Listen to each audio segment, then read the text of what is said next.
اور تیاری یہاں سے نہ کر کے صرف رمضان میں ہی امید لگائے بیٹھتا ہے تو میرے عزیزوں کچھ تو صفائی کی ضرورت ہوتی ہے. آپ نے اگر زمین خریدی کھیتی باڑی کی غرض سے اور گئے وہاں جاتے ہی آپ نے سوچا کہ اس میں فصل آ جانی چاہیے تو کسانوں سے پوچھو تو بتائیں گے آپ کو نہیں، زمین کو پہلے صاف کرنا پڑتا ہے. السلام علیکم. آج کی ویڈیو بہت ہی خاص ہے. اگر یہ ویڈیو نہیں دیکھا تو ماہ رمضان میں بہت بڑی بھول کر بیٹھیں گے، تو اس لیے ویڈیو کو پورا دیکھیے. اچھی لگے تو لائک شیئر کر دیجیے. فصل کے بونے کے لیے کن چیزوں کی ضرورت ہوتی ہے اس چیز کا خیال رکھیے.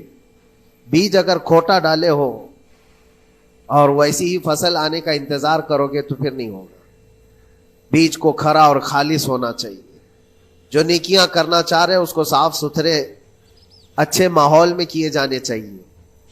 کھیتی باڑی کرنے والا جانتا ہے بیج تو وہ بو رہا ہے، زمین بھی اچھی ہے، ساری چیزیں، کئی چیزوں کی ضرورت ہوتی ہے. بیج بھی اچھا ہو، زمین بھی اچھا ہو، موسم بھی اچھا ہو، تب جا کر کے اس کی فصل نکلتی ہے.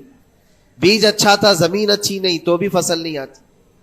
بیج بھی اچھا ہے، زمین بھی اچھا ہے، موسم صحیح نہیں ہے تب بھی فصل نہیں آتی. ابھی آپ کے پاس تین چیزوں کا ہونا ضروری ہے، بیج اور زمین اور موسم.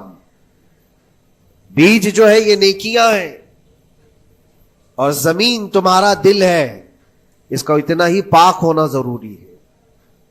اور موسم یہ رجب کا ہے، اس میں تو کوئی شک نہیں ہے کہ عبادتوں کا موسم ہے، فصل کی اچھے لانے کا موسم ہے. لیکن سب سے پہلی چیز اب ہمیں ضرورت ہوتی ہے کہ ہم کیا بیج بو رہے ہیں. شیخ سعدی رحمت اللہ تعالی علیہ فرمایا کرتے کہ زمین میں ادرک بو کر کے گنا آنے کی امید تو نہیں کر سکتے. جو بویا ہے وہی اسی کی فصل آئے. لوگ عمل خیر کرے تو اس کا نتیجہ بھی خیر آئے گا، اور برائیاں کریں اور پھر رمضان میں یہ انتظار کریں کہ میں نے جو بویا ہے اس کی فصل آئے، تو ایسا نہیں ہوتا. بہت سارے لوگوں کا وہ شک بھی میں دور کرنا چاہتا ہوں کہ رمضان المبارکہ میں فضیلتوں کو آپ سنتے آئے ہیں، رمضان ایسا مہینہ ویسا مہینہ، اتنی برکتوں والا، اتنی رحمتوں والا، لیکن بہت سارے لوگوں کے حالات چونکہ تو ہی رہتے رمضان میں ویسے ہی ہیں، وہ لوگ کچھ بھی نہیں بدلے. تو اس میں رمضان کا قصور ہے کہ اس مہمان کا قصور ہے، اس انسان کا قصور ہے؟ وجہ یہ ہے کہ رمضان المبارکہ یقیناً اتنی برکتوں اور رحمتوں اور سعادتوں لے کر کے تو آتا ہے، لیکن تمہیں 2 مہینے پہلے سے کہا گیا تھا کہ فصل کے لیے تیاری کرو. تم نے بیج نہ بوئے، اپنی زمین کو صحیح کیا ہی نہیں. پھر رمضان میں جو بارش ہو رہی ہے اس کا فائدہ کیا ہے؟ روڈ پر 10 سال بھی بارش برسے وہاں پر کوئی فصل نہیں آئے گی، کیونکہ وہ زمین سخت ہے اور بیج بونے کے قابل بھی نہیں ہے. رمضان المبارکہ میں رحمتوں کی جھماجھم بارش تو ہوتی ہے، لیکن دل اگر سخت ہے گناہوں سے تو اس بارش کا کیا اثر ہوگا اس پر؟ اسی لیے دلوں کی نرمی یہاں سے شروع کریں، رجب المرجب سے. اس کی راتوں میں اللہ رب العزت کو پکارے، مناجات کرے، عبادتوں کے لیے کچھ دن تو خاص کر لیں. بہت دنیا میں ہم نے اپنے آپ کو ملوث کر رکھا ہے، کچھ راتیں اللہ رب العزت کی عبادت میں تو لگائیں. اللہ کے نبی صلی اللہ تعالی علیہ وسلم کی ایک حدیث ہے، جامع الاصول سے نقل کی ہوئی، رجب المرجب کے پہلے جمعے جو ہم لوگ ابھی گزر چکے، ابھی یعنی وہ رات تو گزر چکی، کل کی جو گزری ہوئی رات ہے رجب کی، یہ پہلی جمعہ کی شب تھی.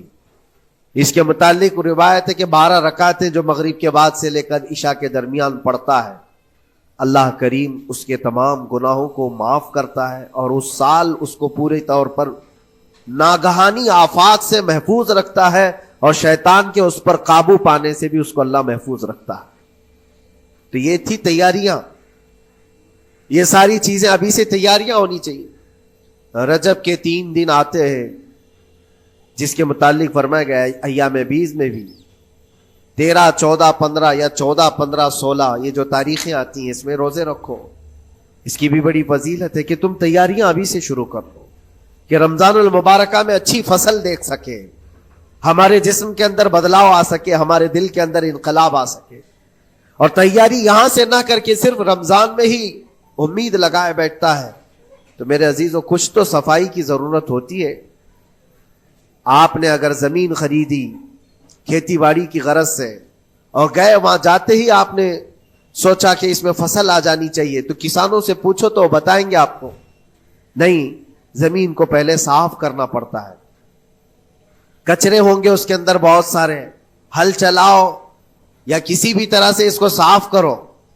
صاف کرنے کے بعد پھر یہ بھی کسان کہتا ہے کہ زمین کو تھوڑا ڈھیلا کر دو, بڑے بڑے ڈھیلے ہوں تو اس کو توڑ دو اور مٹی نرم ہو جائے, اور اس کے بعد پھر کسان کہتا ہے تھوڑا پانی بھی چھڑکاؤ کرو, گیلی ہو جائے, تب جا کر کے تم اس پر بیج بو. میرے عزیزو, یہ جب بیج بونے کا موسم ہے تو پہلے زمین کو ڈھیلا تو کر دو, زمین کے اندر جو کچرے ہیں اس کو نکال تو دو, دل کے اندر جو وسوسے بھرے ہوئے ہیں, گناہوں کے خیالات بھرے ہوئے ہیں, اس کو پاک تو کرو. اس کو پاک کرنے کے لیے اللہ کریم کی بارگاہ میں آ کر گڑ گڑاؤ.